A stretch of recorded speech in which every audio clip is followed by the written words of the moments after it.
Maybe it's because I'm not a man. I'm a girl! Avatar: The Last Airbender is my favorite series of all time, and I've seen it literally more times than I can count.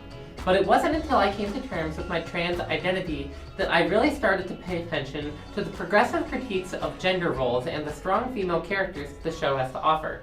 For example, Suki and Katara both come up against expectations that women aren't meant to be fighters. But in this video, I'd like to take a look at a more overlooked character in the show, even though Suki is my favorite. That is Smellerbee of the Freedom Fighters. Smellerbee has a rather gender non-conforming presentation, at least for the standards of the world of Avatar: The Last Airbender, and her gender isn't even explicitly revealed to the audience until the second season of the show. This is a minor moment for the show overall, but about as strong as a character moment as Smellerbee gets throughout the entire runtime. When we do learn that she's a girl, it's because she is correcting another character after they misgender her. This has led many viewers, especially trans viewers, to interpret the character as transfeminine. We're introduced to Smellerbee and the rest of the Freedom Fighters in Book 1, Chapter 10, Jet. Smellerbee and the other Freedom Fighters were Earth Kingdom refugee teenagers and children, revolutionaries fighting the occupying Fire Nation forces with guerrilla warfare tactics. Smellerbee ran away from home when the Fire Nation seized her parents' land, and she found a new family of peers in the Freedom Fighters. Other members had names like Pipsqueak and the Duke, meaning that they likely chose their own names or chose names for one another after joining the group. The audience is next updated on Smellerbee when she and a few of the other Freedom Fighters are on a refugee ferry to the Earth Kingdom capital of Ba Sing Se.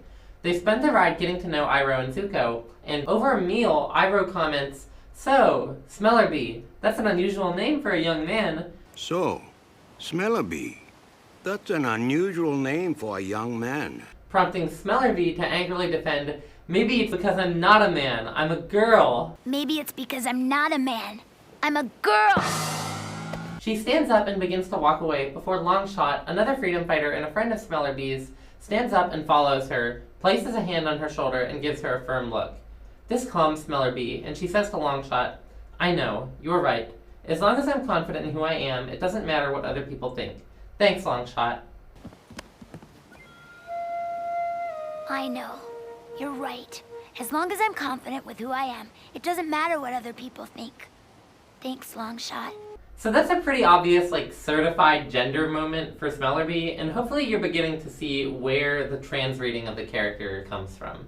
In fact, if you're trans, which I'm imagining most of my audience for this video is going to be, I know you've been nodding your head along the entire time that I've been describing this, and you are completely on the same page at this point. If you are cis and you're still thinking to yourself right now, well, that doesn't mean she's trans, she's probably just a tomboy.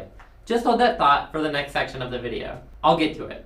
For now though, let's review what a trans interpretation of Smellerbee's story would look like. Smellerbee runs away from home when her parents' land is seized. The fate of her parents is unknown, but it's reasonable to assume that they might have been killed in the conflict, leaving Smellerbee orphaned with no choice but to run away. Another possibility is that Smellerbee's home life was unsafe or otherwise a bad environment, possibly due to her family not accepting her queer or trans identity, and she chose to leave them when the opportunity arose. She might have begun to transition before she ran away, but it seems likely that she would have transitioned once joining the Freedom Fighters. We know from secondary texts like the Kyoshi novels that the Earth Kingdom was less than universally accepting of queerness, and that the environment of an adolescent chosen family is likely to be more accepting than a small Earth Kingdom village. It's at this point that she would have abandoned her dead name, chose the name Smellerbee, and started identifying openly as a girl. Smellerbee has a somewhat masc and gender non-conforming style for a girl her age, and we might also read this as a sign of her initially being lesbian or bisexual. In either case, she definitely gives tomboy vibes, but that's not mutually exclusive with queerness, and in fact could be a sign, like I said, that she is queer or lesbian or bisexual.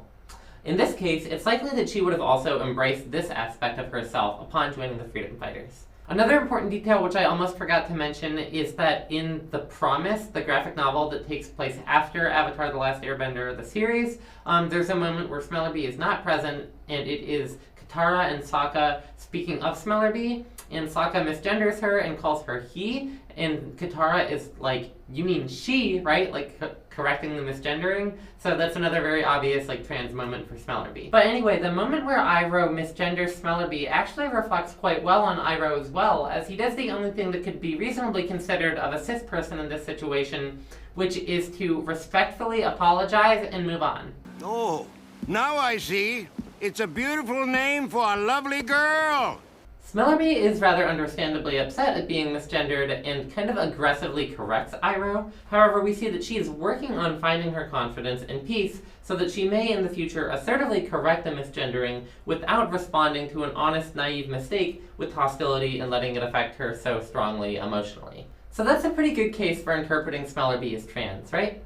Let's see if anyone else has come to the same conclusion online.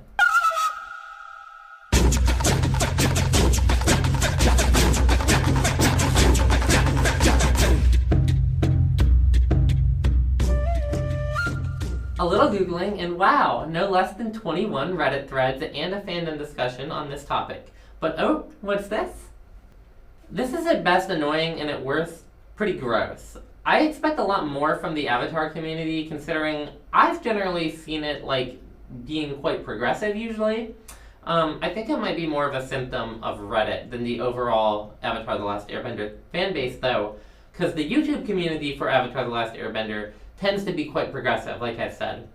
Okay, clarification though, I don't really think that all of these comments were super hostile towards trans people and they weren't very ignorant or very vicious or toxic. There was just a lot of people that were I don't know. I don't know if I really buy that. Which I get if you don't buy it, if you're cis, but I guess my point in this video is to just explain how that is a very valid and reasonable interpretation of the character, and also just kind of poke fun at the people who were being really toxic and ignorant.